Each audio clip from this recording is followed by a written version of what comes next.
Every person has a story. Some shape us, some break us, and some help us heal. Join sisters Kim and Bibi as they explore mental health, trauma, relationships, and personal growth through honest conversations, lived experiences, and professional insights. Because understanding your story can change the way you live it. This is 8 Years to Live. I had gone into a coma. I would just say, Maria Shriver. Yes, yes. Why do we have so many nicknames for each other? That's a good question. Because medical trauma is one of the most under-recognized forms of trauma. Who are you going to talk to when I die? He's already telling you you've got 8 years to live. So, Jojo, Bibi, I don't know any other name for you right now. Mitch. You know what I was thinking? Like I've told other people that we're doing this podcast, and they ask, what's it about? I'm like, oh, right now we're exploring Bibi's trauma, her medical trauma. And in talking about it, I think I've minimized so much of your story. Because I think I've lived it, we've moved past it. In my mind, yeah, it happened. But then even like when we've had other people on our podcast and you're retelling the story, or for example, last weekend, you had one of our sisters visiting and you were retelling part of the story that she didn't even know, and it brought tears, or how it brought tears to me because I didn't even know your story. And I think, gosh, I've been doing, I think, a disservice, the whole point of this podcast, and I think I've been doing a disservice to the whole point of the podcast, and specifically to you and to what you've been through. Interesting. So, how does that land? Say more. I agree, actually, for myself too. I feel the same way. I think it is such a historical mark in my mind. It is such a reference point.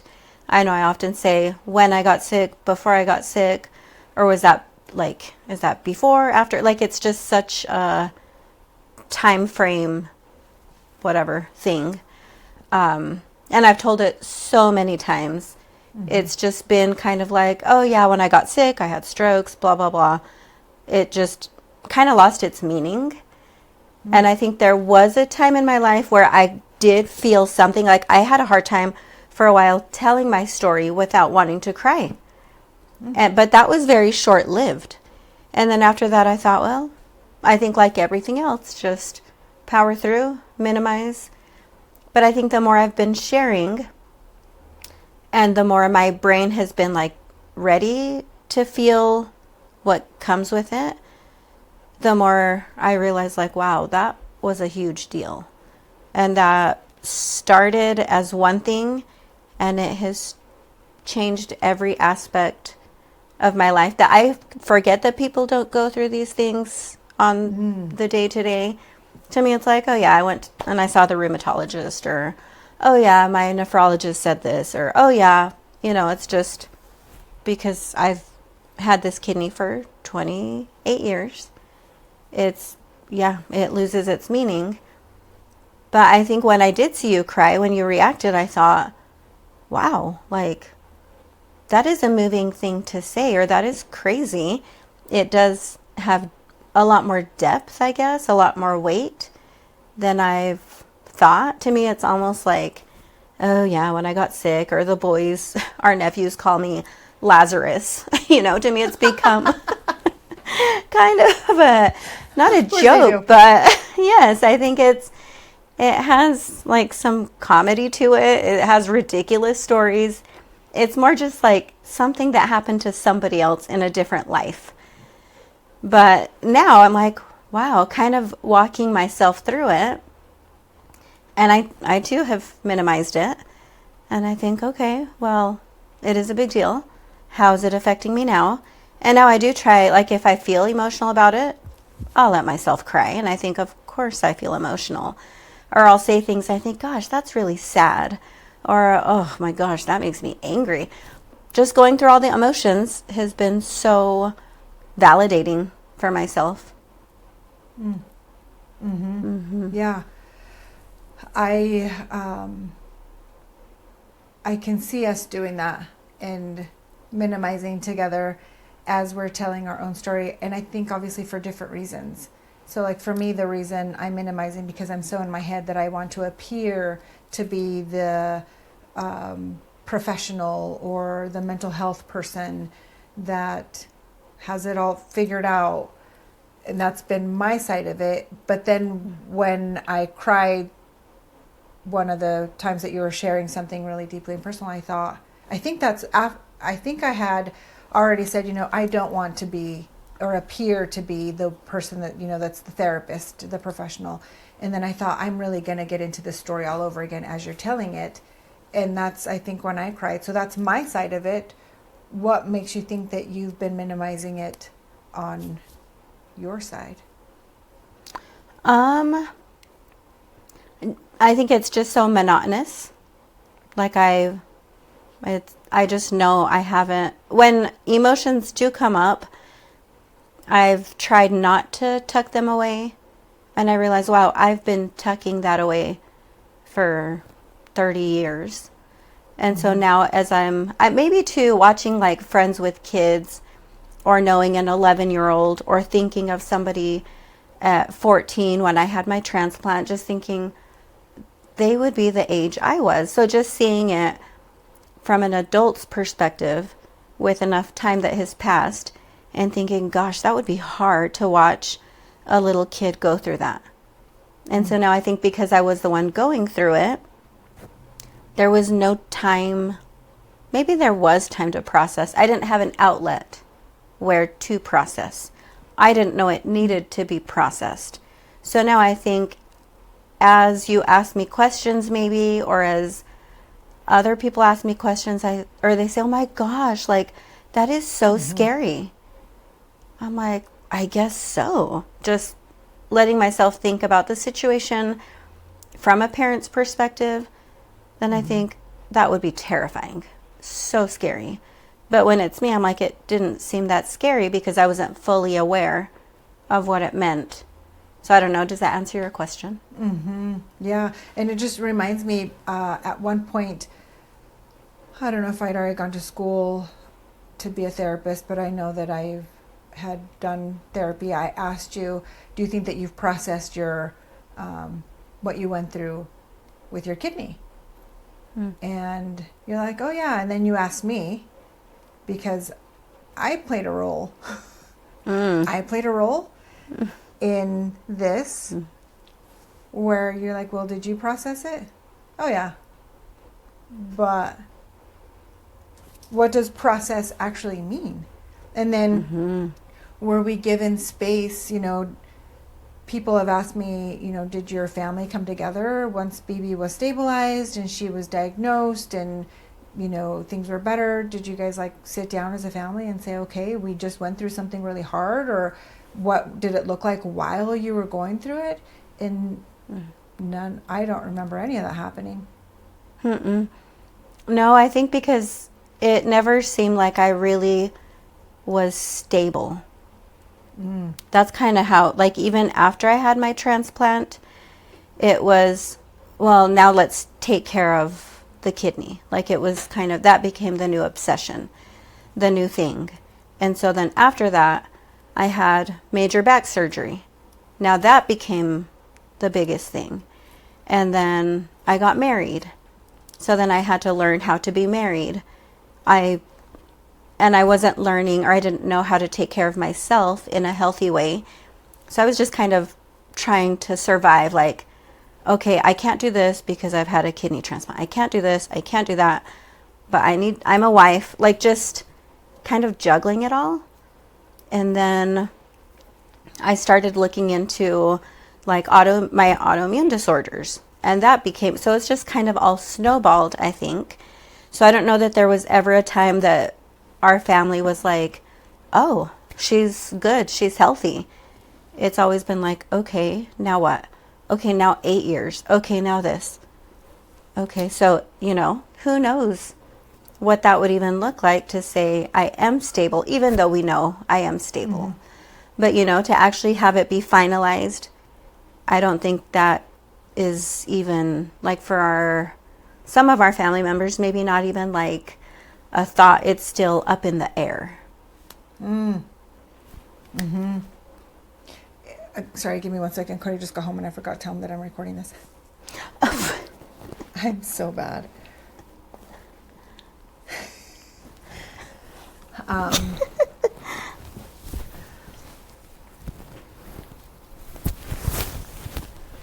Yeah, so that's so crazy, because it was like you're just moving from one phase to another, and almost like if we were to ever have said, okay, Bibi stable, I can see that everybody like, oh, we can breathe now, everything's back to normal. And it was almost like we can't afford to let that breath out, because what if something bad happens? We have to stay hyper vigilant and just be ready, because we didn't see this coming at all. I mean, you had a fever and you weren't feeling very good, and then all of a sudden I think you were told that your kidneys were failing, and then all of a sudden you're in a coma, which ripped the rug right from underneath us. And so for me, I know if somebody would have said, oh, she's stable, we can move on, it's like, okay.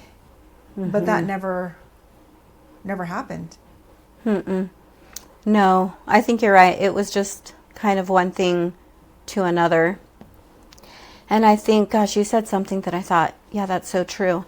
Having the rug ripped out from under us.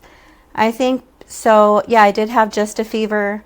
I was throwing up. It was like a flu, but it lasted so long that eventually I was taken to the doctor. And that's when they said her kidneys are failing. And we're like, oh, simple solution. Just put her on meds. Hopefully we can get the kidneys working again. And so then from that point, went into a coma. And I think, so yeah, we were just waiting for the other shoe to drop. Like, okay, now she's in a coma. And now she's alive, but barely alive. And now if she goes home, she may have like neurological issues. She may not be able to walk. She may not be able to eat, all the things. So I think, yeah, at what point now at 42, we're like, I think I'm stable. But we've never talked about it. Exactly. And you read my mind, because we're waiting for the other shoe to drop. And so I know what that was like for me. What was that like for you? Where do you live your life, or did you live your life waiting for that other shoe to drop? Because I can see that playing out with, something really bad happens to someone, and then now they're just waiting. I don't think if I did live that way, I don't think I was like, it was intentional, waiting for the other shoe to drop. I think I just existed. I don't think I was like living life to the fullest. I just existed, and one day would turn into the next day, and just whatever that day brought was what I was doing. So even in your adult life, your married life, it was just like... Oh, no, I see what you mean. I thought you just meant like right after I was home and stable. Maybe to a degree, but in my mind, I think it hasn't really ever scared me, like, to die. So I think because that doesn't seem like a shoe dropping in my mind. In my mind, if someone says like, oh, you have so much to live, or so many more years to live, I think, thank God, I cannot wait to be face to face with Jesus. And I have friends that will even tease me like, oh my gosh, you and talking about death is no big deal. For myself, I can't think of others and think that easily about it. But for myself, I wasn't afraid, like, oh my gosh, now this, now that. I have no issue even going to the doctor. Like, I know that with medical trauma, some people are fearful to go back. I wouldn't say I have that issue at all. I could probably draw my own blood. I could do like all the medical things. I think it's fascinating. So it didn't seem like a negative thing, but I just can see from other people's perspective, like, oh my gosh, now this, now that, what's next? And for me, I'm like, gosh, if I die, that's actually the best news for me, you know? Yeah. Yeah. And seeing it from like our mom's point of view would Yes. be totally different. Totally. Yes. And exactly. That's heartbreaking. I think nobody wants to lose a child. Now that I'm older, I think, okay, I still pray, like, I hope I go or she goes first. But if it's just me independently selfish, I've got no issue. That is not a shoe dropping. Please, Lord, let the shoe drop. Do you think that was because of what you went through? That you did come so close to death, that now your view on death has completely, or it's completely different than your friends' view of death? Oh, for sure. For sure. To me, I think that just means the end to suffering. And that means entering into glory. So I think, yes, I can see when my friends do talk about it, like, oh my gosh, that's so scary. I think, yes, of course it is. But when you're the one suffering, I think especially to the degree I was suffering, I think that wouldn't have been a bad thing. Like, had I never woken up from the coma, I wouldn't have suffered all the years I did. But now being at the age I am, I think all that suffering did not go in vain. So there's such a, I don't know, I think I probably do have like a different outlook on life and death, because yes, I've almost died so many times that I think, well, it's going to happen, and it's going to look, I don't know what it's going to look like, actually. I have no idea. Watch God do something crazy, and I die in the weirdest way, having nothing to do with anything medical. Yeah, of course. You know Or how you it live goes. to be 125. Exactly. Yes. Yes. Exactly. Do you think that you've given yourself permission to thrive and not just to exist? I would say yes, but that's probably more recent. I would say not always. I would say mostly it was just existing. But then I think as soon as I started to have close friends and relationships where I allowed myself to be vulnerable about pain, hurt, whether that from like our childhood or physical pain, I think that's when I started to more thrive and think, wow, this life is beautiful. There's so much life to live. There's so much to do, so much to see. So yeah, I think it took a while to give myself permission, like, you're not dying. I mean, we're all dying, but you're living, you're alive. Don't live as if you're sick, I guess. You know, live more to experience life, not like putting restrictions on myself and I can't do that, or I shouldn't do that, or because I've always known deep down that I can. But just having that inner critic or monologue, you can't, you shouldn't. I'm like, oh, okay. Like, yes, I can. I know I can. I know I can be persistent. And I know if I really want something done, I will do it. So now I think, okay, I can follow that more instead of just going with the flow, which can also be a bad thing. And it just reminds me of that conversation that we had with Chrissy Lawler not too long ago, where she said, you know, the mom that does everything for the child doesn't learn resiliency, where maybe because you were sick, truly sick, you weren't given the opportunity to thrive or to know, I do have agency, I might be sick and I can still do laundry, or I'm capable of riding a bike. Exactly. Yes, I actually thought of that during the conversation. I thought, wow, I can totally see that, where I wasn't given that, like, you can do it. I wasn't empowered. If anything, my power was taken away and I was powerless. And for a time it was like physical. I physically had no power. I could not do things for myself. But when she said that, I thought, I get it. Now at 42, learning a lot of basic things that I can do for myself, I think, oh my goodness, this feels so good. This is so cool. And now I'll tell people, like, if someone says, should you be doing that? I'm like, I don't know, but I'm going to try. Like, I'll find out. If I can't do it, my body will tell me. And so you're saying that shift, along with the other shift of you learning, I can have connection, that helped you to live differently. There was a shift emotionally, psychologically, big shifts. And when would you say that the shift happened for you with connection? I would say a huge shift was when I met Mariana. So one of my besties, she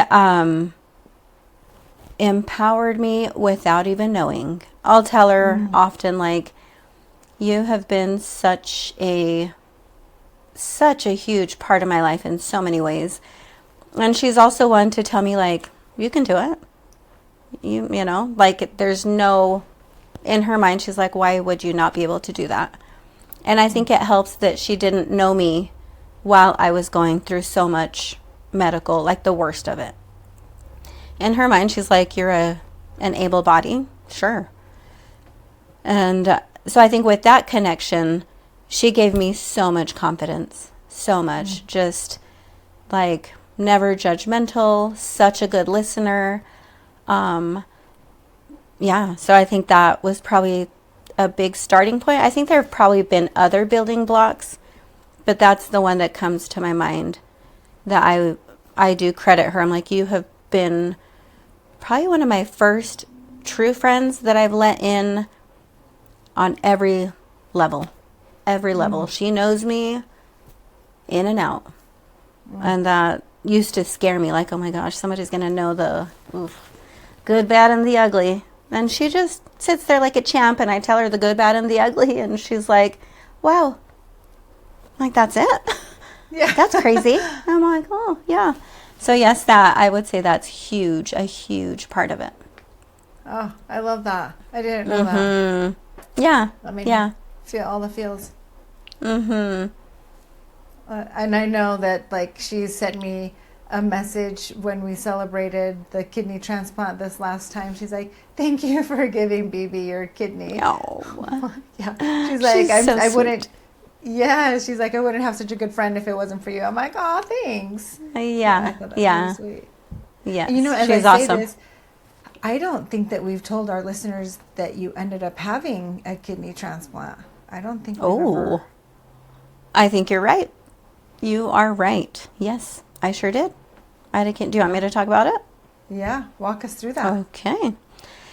So, let's see. So I got sick at 11. That's when my kidneys failed. I was on dialysis for 3 years. I started off with hemodialysis, where they use like your blood, and I'm not entirely sure what the process is. I just know I had a terrible reactions. I had it multiple times to see if the next time would be better. My body would shiver to a degree I can't even explain. Like, my body would hurt because I was shivering like so violently. So our mom would like put me in the car, turn the heater on full blast. She's like sweating bullets because she's sitting in the car with me, of course. And I just cannot warm up. And it was just every single time it took hours for my body to stop shaking so violently. So eventually we talked to one of the doctors, and they said, you know, we could try peritoneal dialysis, which is quite a bit different. So hemo, I was doing 3 times a week, and I think each session is about 3 hours. So then when I did the peritoneal dialysis, that's every single day, 10 hours every day. So they take this solution. They had to like surgically put a catheter in my stomach, and then they would, that would help clean out my system. We would do it at night since it was 10 hours. I would sleep on dialysis every single night. And so I ended up doing really well with that. And I think my diet even wasn't as restrictive. So with the hemo, I was on a very low sodium diet. I could not drink a lot of water, a lot of liquids. And with the peritoneal dialysis, I was able to pretty much eat whatever I wanted, drink as much as I wanted, and I would just kind of sleep through the whole process. And then, so I did that for 3 years at home. And then 3 years later, well, I was put on the kidney transplant list. Was it right away, or how long did it take for me to, I don't remember that, to be put on it? Because I know you do have to be stable to a degree. Mm-hmm. I think about a year. About a year. I remember Okay. it was at a year. I hadn't even thought about that. That's crazy. So then, yeah, for the next, so those 3 years, we waited. And then I know you guys, like a lot of family members, started being tested. Like our dad was tested, and his liver enzymes were high or something interesting. Our mom was tested, and she was hepatitis something. Oh, really? And then our mom had maybe low iron. I can't remember what she had, but she wasn't a good candidate. And then our brother was tested. Also, there was something going on there that he wasn't a good candidate. Okay. And then eventually, maybe you can tell this part more, because didn't you volunteer? Well, even in between them, they were tested, and then there was 2 times that you were flown to Salt Lake from our hometown because there was a cadaver. Somebody had passed away, and they were a donor, and so the first time I think they cut something too short. The second time, like the doctors did something to mess it up, and so you were flown. And from what I can remember, it's like, oh, finally, I'm gonna go get my kidney. It's the middle of the night. We're traveling. We had a friend that had a plane. He flew you. And yeah, what was that like? That's right. Were you thinking like, oh, thank God, I'm finally gonna get a kidney? Yes, that was probably one of the most depressing times, I would say, of my life. I was desperate to feel better. I felt awful. Like I didn't feel good physically. I didn't feel good mentally. I just did not feel good. I remember I had to wear a mask even in our home. So like as transplant days would get closer, like, okay, we have a cadaver.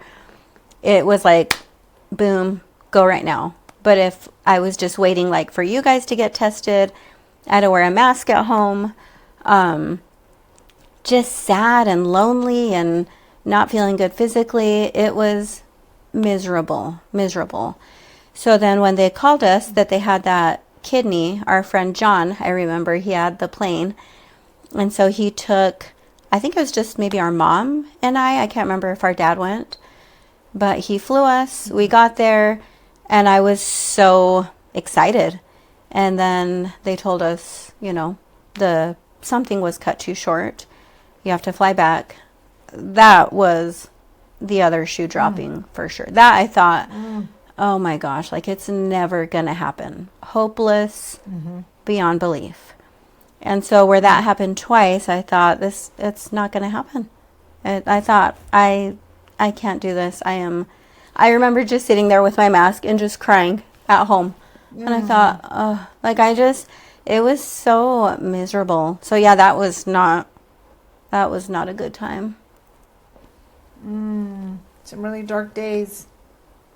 Oh, yes, very dark days. Very dark. But I was thinking about when, I don't know so who asked our brother? Like, did he volunteer? Because I think our parents each volunteered to go get tested. Was our brother asked? I don't know if he was asked, but I know that he was. Sorry, that's my garage door.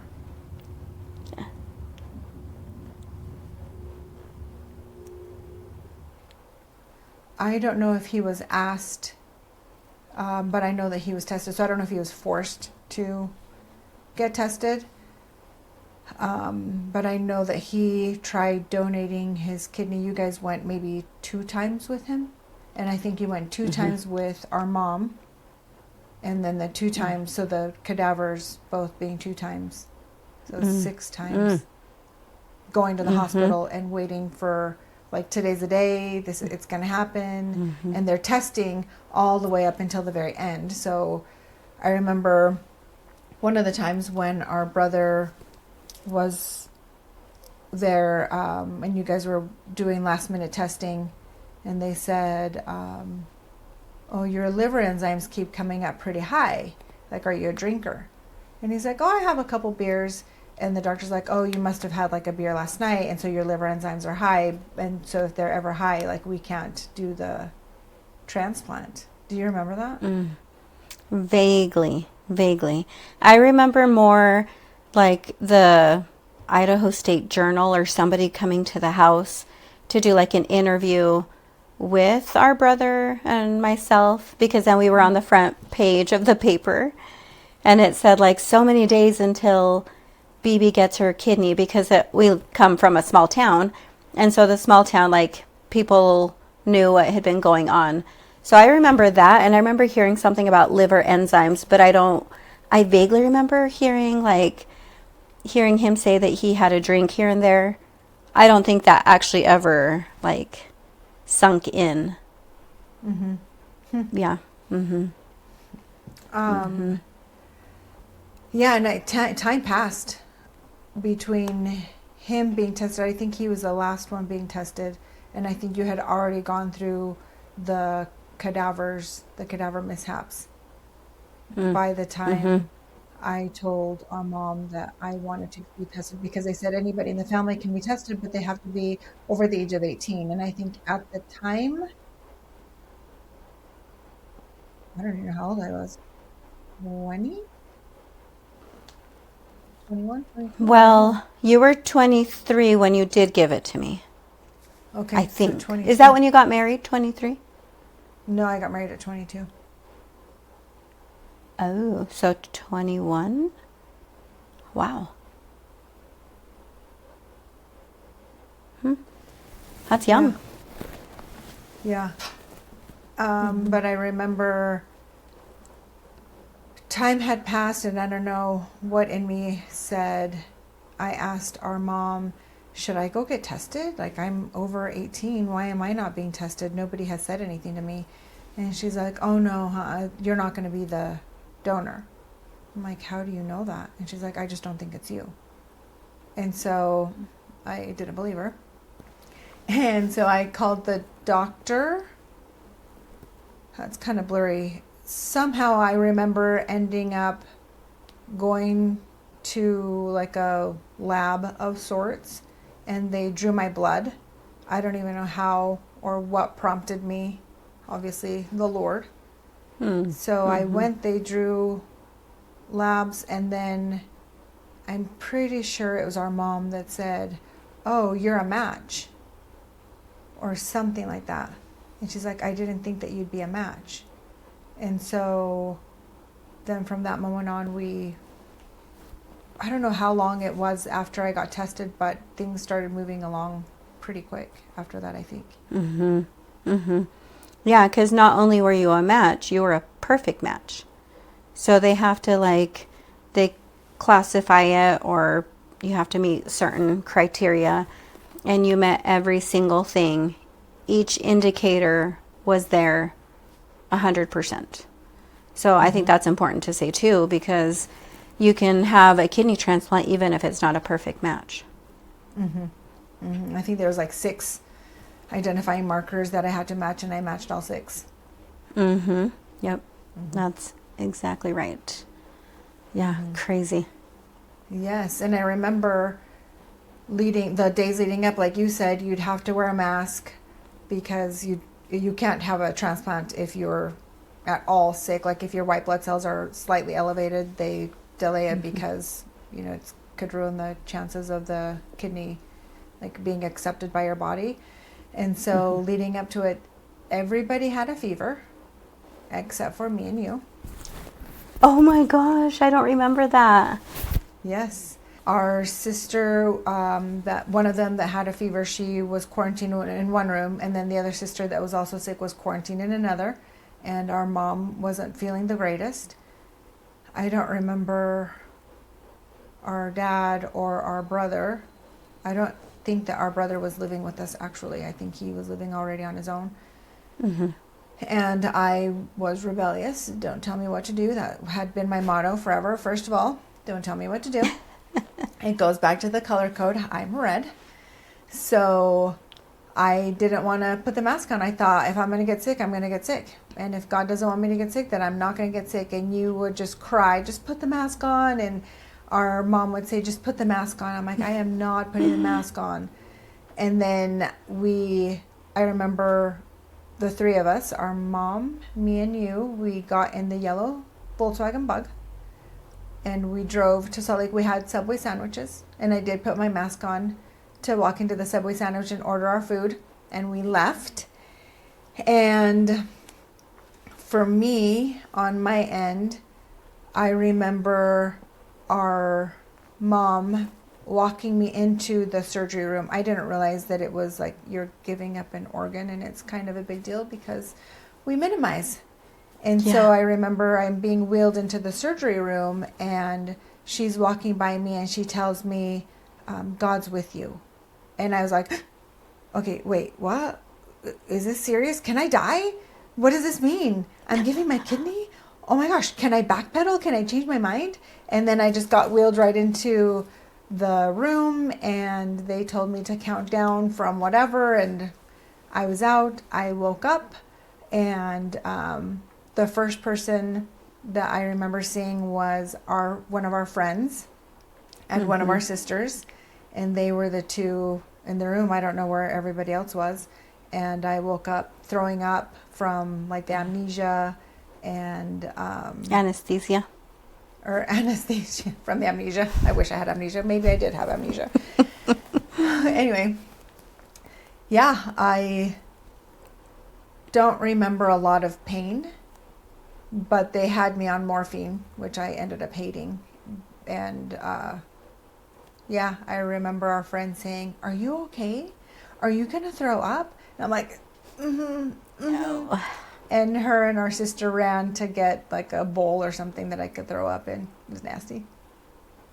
That's my side of it. What was your side of it when you like the whole process? That's crazy. Yeah, I actually didn't remember about Subway until you said that. When you said the yellow bug going to Subway, I thought, oh my word. Yep, I remember. I don't remember getting to the hospital. I just remember waking up. Like from our hometown to Salt Lake, that's a blur.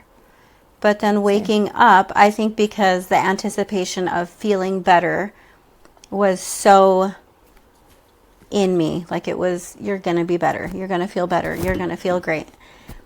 I didn't stop to think, and I don't think anybody explained to me, like what a massive surgery it was going to be. No idea. So I remember waking up, and the only person I remember looking at was our dad. And so I'm in the bed. The bed rails are up, and my hands are clenched onto the bed rails, and I'm almost like arching my back because the pain was insane. Everything hurt. So my scar is, I would say, a foot long. Like it's on my abdomen, starting maybe a little under my chest, and it goes down. It's very large. And I didn't realize how much would have to be moved and how much it would hurt. I woke up and I thought, this is not what I've been waiting for. This is not what I expected. I need to feel good. Like, this is why I'm doing this. I need to feel good. I didn't. It took so much. That pain, I would say, is probably one of the worst pain I've ever had. And I've had a lot of pain. Like my back surgery, that was painful.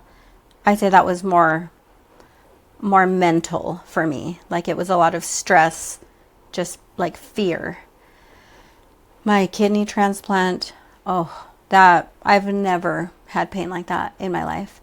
And then hearing you didn't have a lot of pain, I thought that doesn't make sense. She's well. She's having something removed that's pain inducing. I'm sick. This is supposed to be the solution. So that it took a long time. I don't know how long I was in pain for. I'm sure a long time. And then after that, I remember seeing our mom, but I remember asking, like, what is happening? Like, this is not normal. I should not feel worse than I did before. But as far as nausea, when you said that, that is one thing that dissipated. So before the transplant, I was nauseous all the time. All the time. Had the hardest time eating. Everything would make me sick. And then once the transplant happened, that was gone. I ate and I felt I was not nauseous. I started to pee a ton. So during the 3 years that I was on dialysis, because my kidneys weren't working, I didn't pee. Like, sometimes I would have like little droplets, which is crazy. I don't know if a lot of people talk about that, but I think you don't ever think about that. Like, you just go pee. You just pee. You don't think of it. So as soon as I got the kidney, what were we in the hospital, like 5 days or something like that? It was record timing. We left. Really? Wow. And then I went straight to the Ronald McDonald House. I don't know if you had to go. I think I may have gone for a couple days. Okay. I had to, because where we don't live close to such a good hospital, I had to be really close to the University of Utah. And then I just remember at night, I was waking up every, 10 minutes to pee. So apparently my bladder had shrunk. And as my kidney starts working, my bladder's starting to fill up. And it took a long time for it to grow back to a decent size, to where I wasn't just peeing so many times. I felt like hundreds of times a day. Yes. So crazy. Yeah. So crazy, so annoying. And it was so weird getting used to not being on dialysis. For the longest time, because of that hose I had in my stomach, I could only turn to the left. I couldn't turn to the right because it would do something like with the hose. When you were in bed? Yeah. Yep. So then years after, I would still only turn to the one side. And it was like in my nature to feel for my stomach. And if I was going to turn, I'd have to maneuver. And I'd look for my catheter, my hose. I was like, oh my gosh, that is so odd. That dangly thing that was there for 3 years that had some weight to it. I'd have to tape it onto my stomach. If it ever dropped, I could feel the weight of it just fall, and it was gut-wrenching. Yes. So getting used to it not being there, it was like, oh my goodness, I don't have extra packaging or whatever. It was so strange. An arm or like a body part. Yeah. Yeah. So that was, I think I asked if I could keep it, of course. Can I keep the catheter? Disgusting. Did you? I think I did, but I don't know where it's at now. But I'm pretty sure I did. So it was an odd thing to go through because of expectations and things I didn't realize I wouldn't be thinking about. I wouldn't be thinking about taping something to my stomach. Or if I do go to the bathroom in the middle of the night, I would have to wheel the dialysis machine all the way to the bathroom, wheel it back. Just little things that I thought, wow, I could get used to this. So I'm sure eventually the pain, I don't know how long that took, but little by little, I do remember.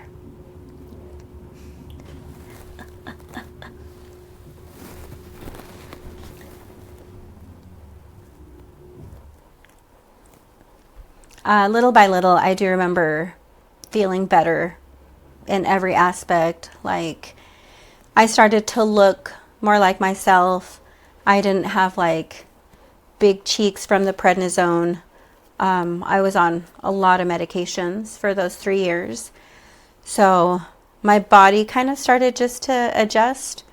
I started to adjust to my new body, and that's what I remember the most. So crazy. So crazy. I remember that we left in record time because they said they told me you can't leave until you've had a bowel movement. So of course, being a red on the color code, it became my mission.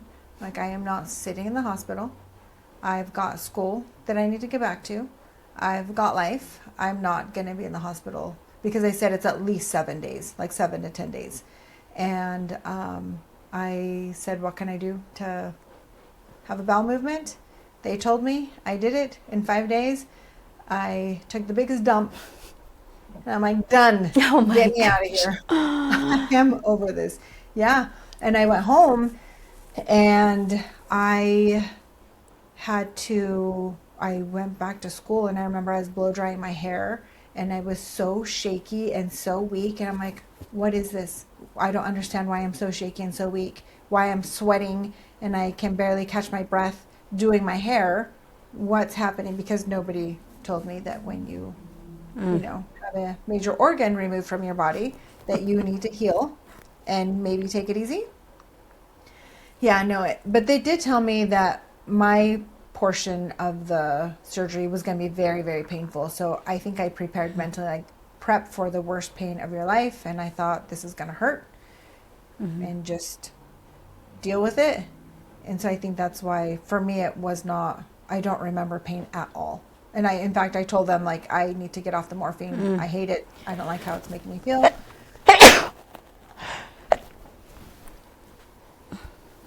I didn't like how the morphine was making me feel. And so I told them, just give me Tylenol. And I remember the nurse saying, are you sure? I'm like, yes. And I remember our mom pushing the morphine button. So, because I didn't want to push it, I'm like, no, I don't like it. It doesn't help me. And she's like, oh, it will. And she'd push it for me. I'm like, but I don't like it. Oh no. Oh my goodness. Oh, that's crazy. And that is crazy. Like after surgery, yes, you shake, you sweat, you're weak.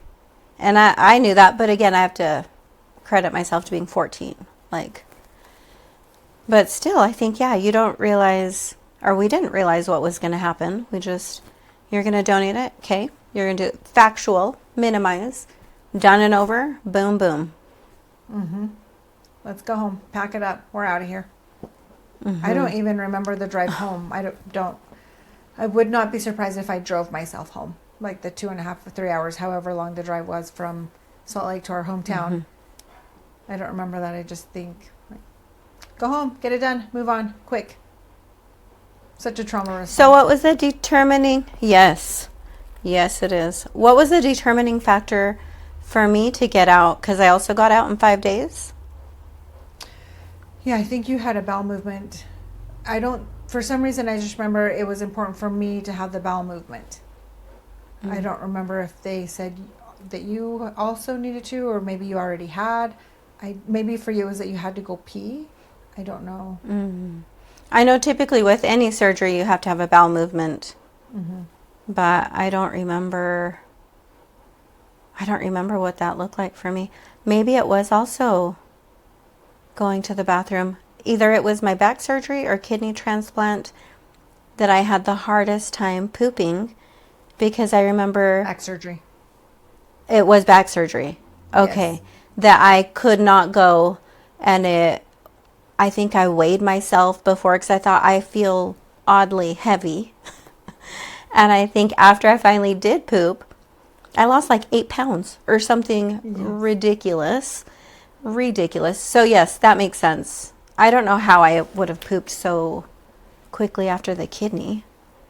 Maybe it was peeing. I don't know. But that's crazy. 5 days. That's insane. Especially for back in 1998. 5 days is a long time. Now I don't think it's that crazy. And the surgery itself does not look the same. Like the scars that people have are much smaller. Science has come a long way. But yeah, just to put perspective for people, 1998 things were different. Yes. Yeah, that's so crazy. Yeah. Huge story, I think, really, that shaped your life, shaped our lives. And it was like before Bibi got sick and after Bibi got sick. And then even still now, like I think I've processed it. we've talked about it so much that I feel like I'm processing it, maybe even now, like, yeah, that was really scary, or nobody told us what was going on. You know, all these things. I think one of our sisters even said that. Why didn't anybody tell me? Right. Yes.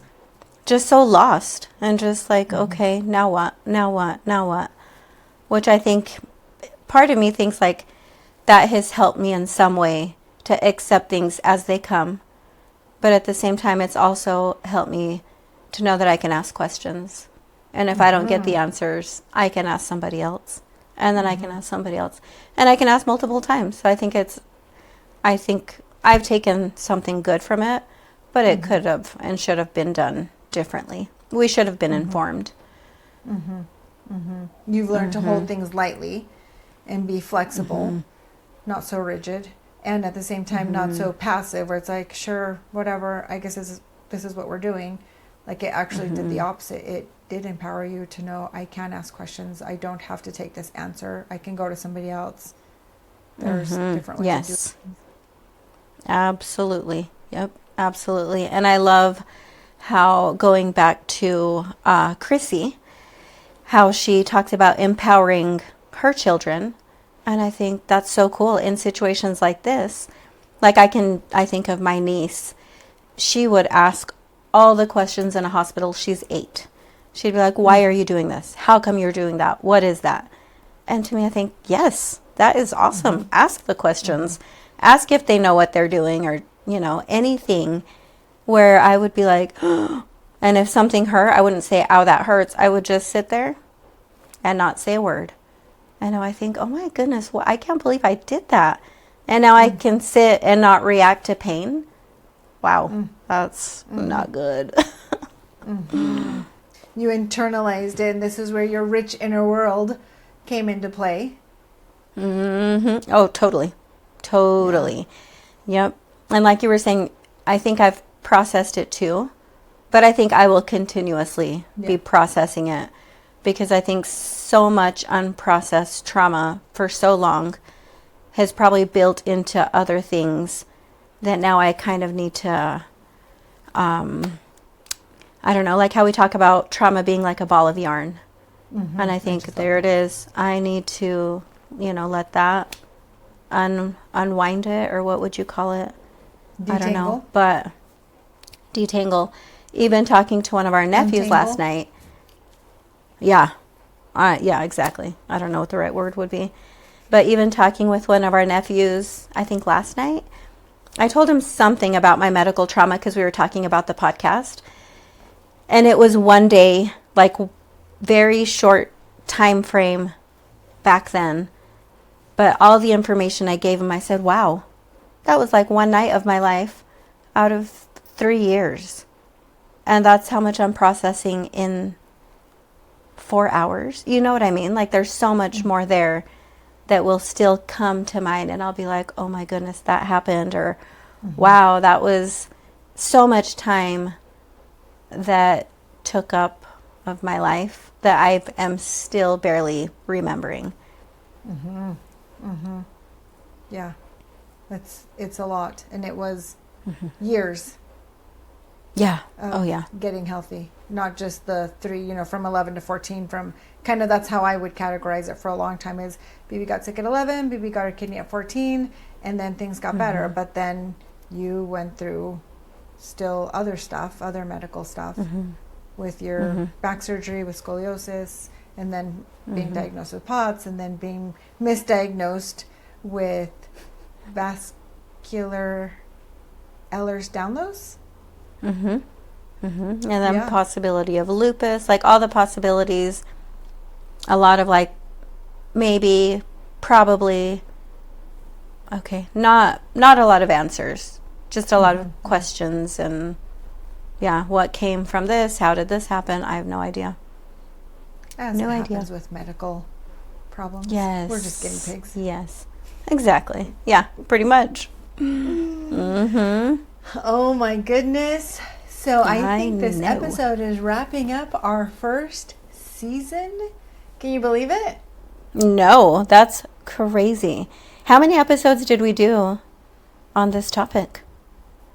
I think we've done specifically on that topic, gosh, maybe 6. I'm not sure, because I know that we talked about like intergenerational trauma and window of tolerance, so not necessarily medical stuff, but still relating to our family. So I don't know. That is crazy. I can't believe it. That's awesome. I feel good, like closure. Like we've wrapped it up and it's ready to be on to the next. You're ready to tie a bow on it. Yes. Exactly. Yeah. So if any of our listeners, like if this resonates with anybody, I know that people go through medical stuff all the time. For example, we had Chrissy on our show, and she told us about her medical trauma and how she was told, oh, well, we don't know what's wrong, but here we are. So I think it's way more common than what I realized, and we lived it. So yeah, hopefully this resonates with people and they can connect and ask us questions if they want us to answer or talk more about anything that we've shared so far. Absolutely. Yes, I love that. I would love to, if anyone has questions for me personally too, I'm happy to answer as much as I can remember. Awesome. Like and subscribe. Yes, thank you.